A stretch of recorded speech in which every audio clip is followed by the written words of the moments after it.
Hello नमस्कार दोस्तों, हमारे YouTube चैनल लकी एजुकेशन पे आप सभी का स्वागत है। मैं हरिओम सिंह।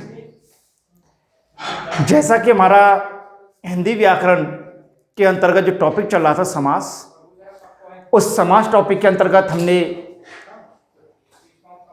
समास की परिभाषा, विभिन्न उदाहरण, प्रकार आदि सभी का अध्ययन कर लिया है। उसके बाद में समास में हमने पहला जो समास पढ़ा था वो अव्ययीभाव समास, जो 6 प्रकारों के अंतर्गत आते हैं। अव्ययीभाव समास को हम पढ़ चुके हैं। दूसरा समास था द्वंद्व समास, उस द्वंद्व समास को भी हम पढ़ चुके हैं। द्वंद्व समास में प्रकारों के अंतर्गत इतरेतर द्वंद्व, वैकल्पिक द्वंद्व और समाहार द्वंद्व, इन तीनों का अध्ययन कर चुके हैं। मैं समझता हूं यहां तक आपका जो समास के जो 2 समास कराए गए हैं, अव्ययीभाव समास और द्वंद्व समास, ये दोनों के दोनों समास आपके समझ में आ गए होंगे, क्लियर होंगे। विभिन्न प्रकार के उदाहरण आपको समझा दिए गए थे। इनके जो प्रकार हैं वो प्रकार भी आपको करा दिए गए हैं। इसके बाद में जो अपना अगला समास चल रहा था वो था तत्पुरुष समास। तत्पुरुष समास अपना अगला समास था। इस समास के अंतर्गत मैं आपको तत्पुरुष समास की कुछ विशेषताएं होती हैं, जिस प्रकार से पहला पद जिस समास में मुख्य होता है वो समास जिस प्रकार से आपका अव्ययीभाव समास होता है। दूसरी विशेषता थी द्वंद्व समास की, जिसमें कि दोनों की दोनों ही पद प्रधान होते हैं, वो द्वंद्व समास होता है। तीसरा जो समास था आपका वो था तत्पुरुष समास। तत्पुरुष समास एक ऐसा समास जिसमें कि दूसरा पद प्रधान होता है। कौन सा? दूसरा पद प्रधान।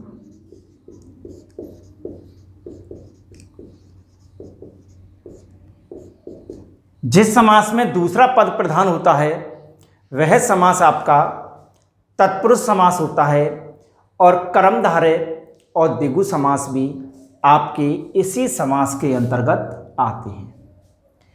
अगर तत्पुरुष समास की विशेषताओं को देखा जाए तो इसमें दूसरा पद प्रधान होता है। दूसरा पद क्या होता है? प्रधान। अव्ययीभाव समास में जिस प्रकार से पहला पद प्रधान था, इसमें कैसा था? पहला पद प्रधान। द्वंद्व समास में क्या था? दोनों पद प्रधान। और जो तत्पुरुष समास होता है, उस तत्पुरुष समास में आपका दूसरा पद प्रमुख होता है, मुख्य होता है, प्रधान होता है। कारक चिन्हों की प्रधानता। ये तत्पुरुष समास एक ऐसा समास होता है जिसमें कि जो हमारे कारक होते हैं, उन कारक के अंतर्गत जो कारक चिन्ह होते हैं, उन कारक चिन्हों की प्रमुख विशेषता होती है या उन चिन्हों की विशेष प्रधानता होती है। इन कारक चिन्हों के आधार पर ही हमारा जो तत्पुरुष समास होता है वह समास हमारा 6 प्रकार का होता है। इन 6 प्रकारों के अंतर्गत अगर हम सामान्यतः देखें कि हमारे जो कारक होते हैं वो हमारे कारक 8 प्रकार के होते हैं। अगर हम कारकों की बात करें तो 8 प्रकार होते हैं कारक के, लेकिन यहाँ पर इन कारक चिन्हों के आधार पर अगर देखा जाए तो कर्ता कारक, कर्ता ने कर्म को करण से के द्वारा संप्रदान के लिए अपादान से अलग संबंध काके के अधिकरण में पे पर संबोधन हेओ अरे संबोधन। इन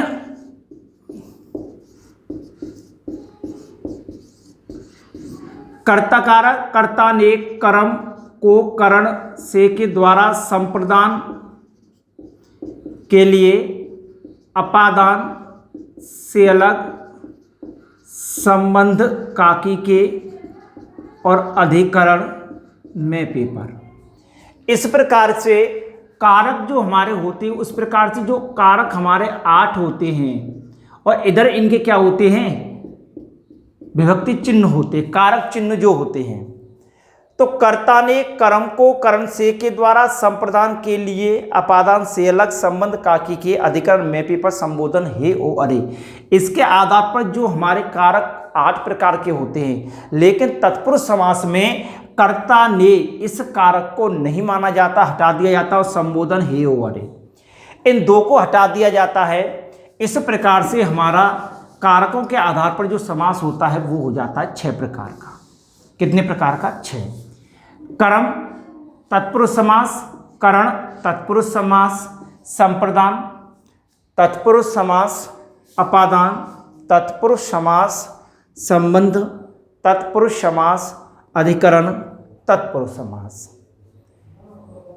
इस प्रकार से हमारे ये 8 प्रकार समास के अंतर्गत हो जाते हैं। कर्म तत्पुरुष से लेकर के अधिकरण तत्पुरुष, कर्म तत्पुरुष से लेकर के अधिकरण तत्पुरुष तक जो ये अपने 6 समास होते हैं, 6 कारक होते हैं, इन्हीं 6 कारक चिन्हों का प्रयोग, इन्हीं 6 का प्रयोग किया जाता है। इसके बाद में हमारा जो पहला जो समास होता है तत्पुरुष समास, वह समास होता है कर्म तत्पुरुष समास। अब हम इसके बाद में एक एक जो समास है 6 समासों के अंतर्गत हम एक एक समास का अध्ययन करेंगे। पहला जो समास है, पहला समास है कर्म तत्पुरुष समास। इस कर्म तत्पुरुष समास का जो चिन्ह होता है, कारक चिन्ह होता है, विभक्ति चिन्ह जो होता है वो होता है को। क्या? को। ये इसका विभक्ति चिन्ह होता है। तत्पुरुष समास के हम जब इन प्रकारों का अध्ययन करेंगे तो इन प्रकारों में हम विभिन्न प्रकार के जो उदाहरण हैं उन उदाहरणों के माध्यम से ही इस समास को समझेंगे, क्योंकि जो समास टॉपिक होता है और समास के अंतर्गत उसके जो प्रकार होते हैं वो विभिन्न प्रकारों के उदाहरणों के माध्यम से ही क्लियर होते हैं।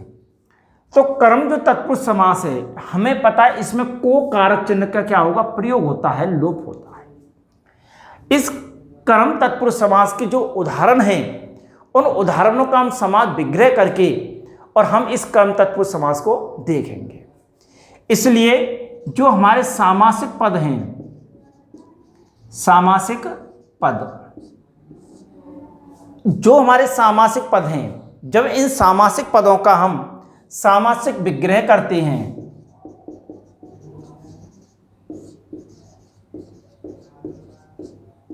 सामासिक विग्रह करते हैं तो हम यहाँ सामासिक पद और यहाँ समास विग्रह करेंगे तो उसमें को कारक चिन्ह का प्रयोग किस प्रकार से किया जाएगा, उसका विग्रह कैसे करेंगे, हम एक एक उदाहरण देखेंगे। जैसे कि एक होता है पहला स्वर्ण प्राप्त। क्या होता है? स्वर्ण प्राप्त। उदाहरण देखेंगे, पहला स्वर्ण प्राप्त, स्वर्ण प्राप्त।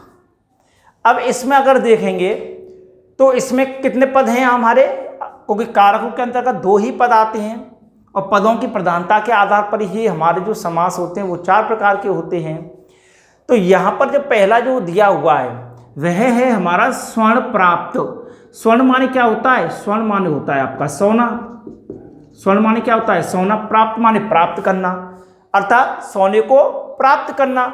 यहाँ पर जो दूसरा पद होता है वो क्या होता है? प्रधान होता है। और जब हम इसका विग्रह करते हैं तो हमारे को कारक चिन्ह का प्रयोग होता है, समास विग्रह करते। तो इसका समास विग्रह होता वो होगा स्वर्ण को प्राप्त। अर्थात यहाँ पर जो को है, एक को कारक चिन्ह का इसमें प्रयोग किया जाता है, जिसके आधार पर हम कर्ता ने कर्म को, अर्थात कर्म को स्वर्ण को प्राप्त, स्वर्ण क्या हो गया? कर्म, ठीक है ना, इसको क्या किया है? प्राप्त किया है। तो यहां को कारक चिन्ह का प्रयोग किया जाता है। स्वर्ण प्राप्त, स्वर्ण को प्राप्त। अगर कारक चिन्ह इस प्रकार से आएगा तो वो हमारा कर्म तत्पुरुष समास के अंतर्गत होता है। जैसे दूसरा उदाहरण, चिड़ी मार। चिड़ी मार, चिड़ी माने चिड़ियों, चिड़ियों को मारने वाला।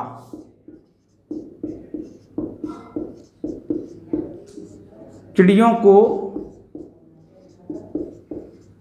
मारने वाला। चिड़ी मार, मारने वाला किसको? चिड़ियों को। कर्म क्या कर रहा? चिड़ियों को मारने का कर रहा। तो कर्म तत्पुरुष में किसका कारक चिन्ह का प्रयोग किया जाएगा? को का। चिड़ी मार, चिड़ियों को मारने वाला। अब यहाँ पर को कारक चिन्ह आ गया। अगर हम इसका एक तीसरा अर्थ निकालें, चिड़ियों को मारने वाला अर्थात एक निकालें, क्यों? शिकारी। तो ये बहुब्रीहि समास हम माने इसको तो गलत हुआ, क्योंकि चिड़ियों को जो कोई भी चिड़ियों को मार सकता है, तो चिड़ियों को सब मारने वाला ही शिकारी नहीं होता है। इसलिए इसमें कौन सा समास होगा हमारा? कर्म तत्पुरुष ही समास होगा, और विग्रह करने पर चिड़ियों को मारने वाला। अगला है जैसे तीसरा उदाहरण, दुखद। दुखद, दुख को देने वाला। दुख को देने वाला, दुखद, दुख को देने वाला। ये आपके जितने भी उदाहरण कराए जा रहे हैं, ये सभी के सभी उदाहरण बहुत ही महत्वपूर्ण हैं, परीक्षा की दृष्टि से भी महत्वपूर्ण हैं। इन्हें आप कैसे इनका समास विग्रह करते हैं वो देखें। उसके बाद में जो सभी के सभी उदाहरण आपको एक साथ दिए जाएंगे। अगला उदाहरण है प्राप्तोदक। प्राप्तोदक, ये इंपॉर्टेंट उदाहरण है आपका। प्राप्तोदक, प्राप्तोदक अगर देखा जाए तो इसका उदाहरण होता है विग्रह उदक को प्राप्त। उदक को प्राप्त अर्थात उदक को, उदक मान बोलता है पेट, अर्थात पेट को प्राप्त होने वाला। इसका विग्रह भी करना पड़ेगा, हटाना पड़ेगा। इसमें भी अगर दो देखे जाएं, दो पद कौन से हैं, तो एक है तो है प्राप्त और एक है उदक। इसमें दू प्लस खद देने वाला, चिड़ी मार, चिड़ियों को मारने वाला, मारना चिड़िया। इस प्रकार से हमारा इसका क्या होगा? उदक को प्राप्त। यहां भी क्या कारक चिन्ह आएगा? को कारक चिन्ह आता है। अगला उदाहरण है जो, वो भी मुख्य उदाहरण है, स्वर्ण प्राप्त। स्वर्ण प्राप्त, स्वर्ण माने सोना, एक पद ही हो गया। प्राप्त माने प्राप्त करने वाला, अर्थात स्वर्ण को प्राप्त करने वाला। स्वर्ण को प्राप्त, प्रमुख उदाहरण।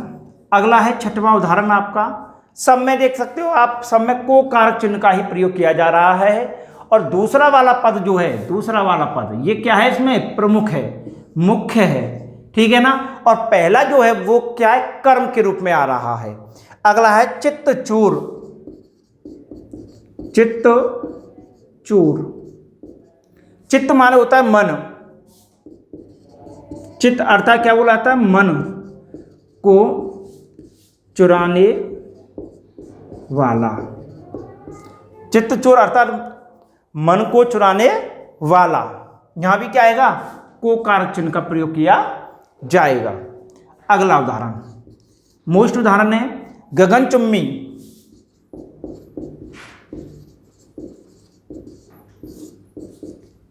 गगनचुम्बी, गगन को चूमने वाला।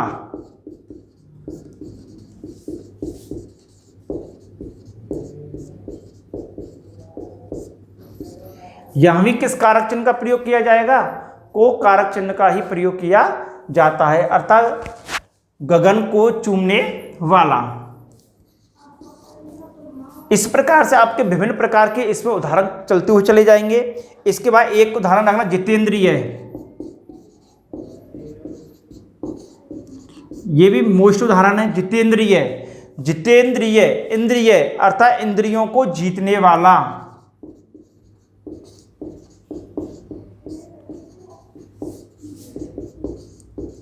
इंद्रियों को जीतने वाला। नवा एक उदाहरण देखेंगे आप, दिनकर। दिनकर, दिनकर में आएगा दिन को मारने वाला।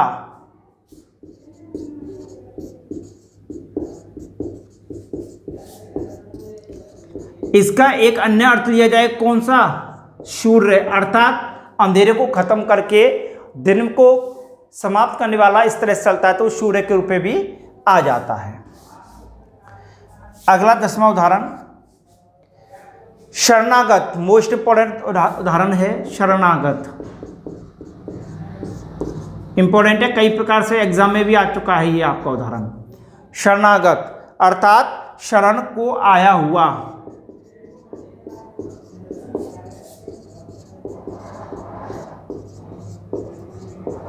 शरण को आया हुआ। इस प्रकार से आपके इसमें और भी उदाहरण हैं, अभी आगे आप इन उदाहरणों को यहां तक आप अपनी कॉपी में राइट करेंगे।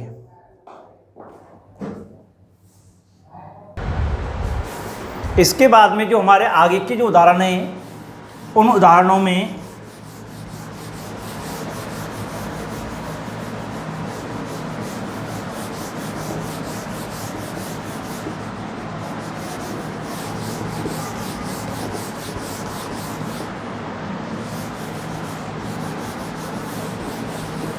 अगला जो उदाहरण है सबसे इंपॉर्टेंट है, वो है गिरह कट।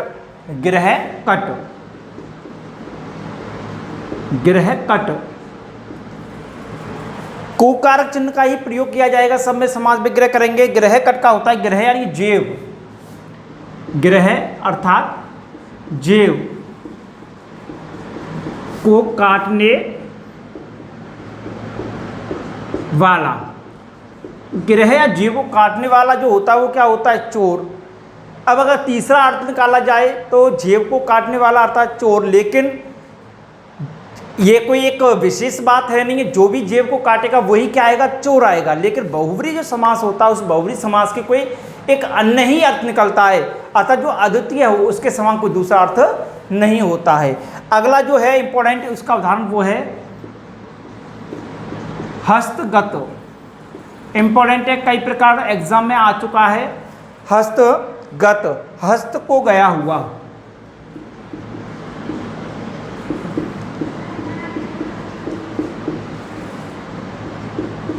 हस्त को गया हुआ, हस्तगत, हस्त को गया हुआ। अगला जो है वो है नरवच्छी। नरवच्छी दूसरा पद इसमें क्या है? प्रधान है। नरवच्छी का होगा नरों को वच्छित करने वाला। नरों को वच्छित करने वाला अर्थात उनका विनाश करने वाला। यहाँ कारक चिन्ह कौन सा आएगा? को कारक चिन्ह आएगा, अर्थात नरों को वच्छित करने वाला या नष्ट करने वाला। अगला जो मोस्ट उदाहरण है वो है यश प्राप्त। इंपॉर्टेंट उदाहरण है ये वाला। यश प्राप्त अर्थात यश को प्राप्त।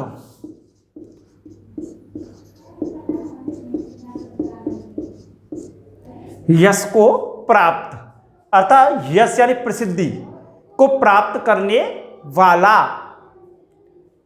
इसका विग्रह होगा यश को प्राप्त तथा प्रसिद्धि को प्राप्त करने वाला। अगला मोस्ट उदाहरण एक और देखें, धनुर्धर।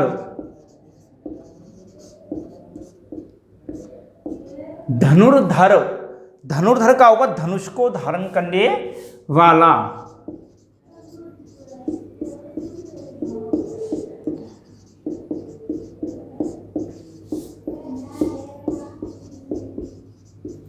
धनुष को धारण करने वाला।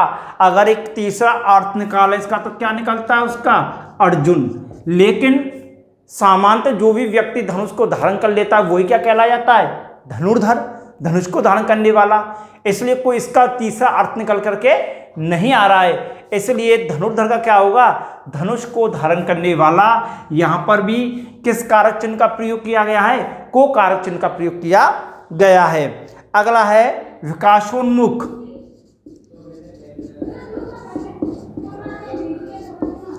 विकासोन्मुख, विकासोन्मुख इसका विकास क्या होगा? इसका क्या होगा? समास विग्रह विकास को उन्मुख। विकास को उन्मुख, उन्मुख माने उसकी तरफ जाना, अर्थात विकास की तरफ प्रगति करना।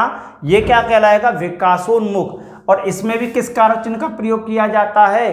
को कारक चिन्ह का ही प्रयोग किया जाता, अर्थात विकास की तरफ उन्मुख विकासोन्मुख कहलाता है। अगला उदाहरण देखें, इसी के साथ साथ कंपटीशन की दृष्टि से उदाहरण पूछना, ये विकासोन्मुख, विकास में उन्मुख नहीं होगा, कोई विकास में उन्मुख नहीं करते, विकास की तरफ उन्मुख किया जाता है, इसलिए विकास को उन्मुख, अगर विकास की तरफ जाना, उन्मुख होना, प्रगति करना, विकास करना। ऐसे ही एक उदाहरण और है इसका सेम, रोजगारोन्मुख,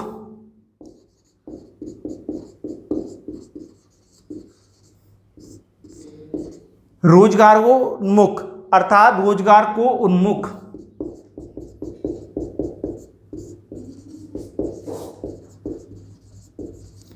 रोजगार को उन्मुख, ये क्या कहलाएगा, रोजगारोन्मुख, रोजगार को उन्मुख। अगला जी भर, क्या होगा अगला, जी भर, जी को भरने वाला, जी अर्थात मन को भरने वाला, जी को या मन को भरने वाला, जी भर। यहां भी किस कारक चिन्ह का प्रयोग किया जा रहा है, को कारक चिन्ह का ही, इसमें समास का विग्रह कर रहे हैं तो को कारक चिन्ह का ही प्रयोग किया जा रहा है। एक वेरी इंपॉर्टेंट उदाहरण, स्वर्ग प्राप्त, स्वर्ग प्राप्त, स्वर्ग को प्राप्त,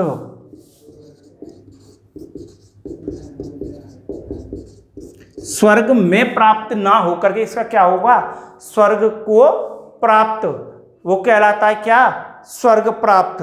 अगला एक उदाहरण और देखें, विदेश गमन, विदेश गमन, विदेश को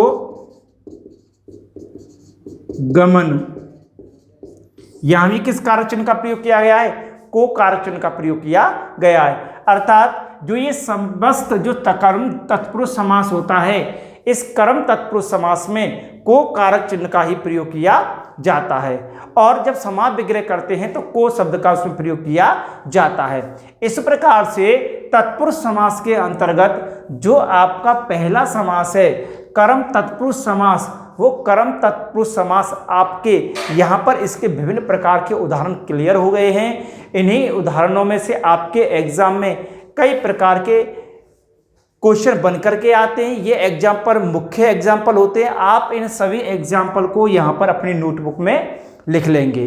इससे अगली जो कर्म तत्पुरुष समास के बाद में अगला जो तत्पुरुष समास है कर्म तत्पुरुष समास, उसे हम अपनी आगामी क्लास में क्लियर करेंगे। उम्मीद करता हूं आपको ये कर्म तत्पुरुष समास पूरा की पूरा समझ में आ गया होगा।